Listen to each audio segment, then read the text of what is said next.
Gujarat refinery township પાસે car પલટી 4 લોકોનો આબાદ બચાવ। ગુજરાત રિફાઇનરી ટાઉનશીપના ગેટ નજીક આજે એક કાર અકસ્માતનો બનાવ સામે આવ્યો હતો। ઓવર સ્પીડમાં દોડી રહેલી કાર પલટી મારી જતા ઘટના સ્થળે અફરાતફરીનો માહોલ સર્જાયો હતો। સ્થાનિક માહિતી મુજબ કારના ચાલકે સ્ટીયરિંગ પરથી કાબુ ગુમાવતા અકસ્માત સર્જાયો હોવાનું અનુમાન વ્યક્ત કરવામાં આવી રહ્યું છે।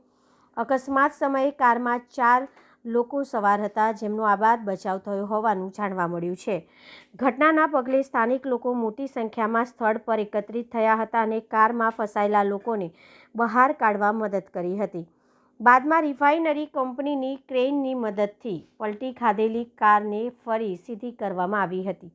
સદનસીબે ઘટનામાં કોઈ જાનહાનિ થઈ નથી। સમગ્ર મામલે વધુ તપાસ હાથ ધરવામાં આવી રહી છે।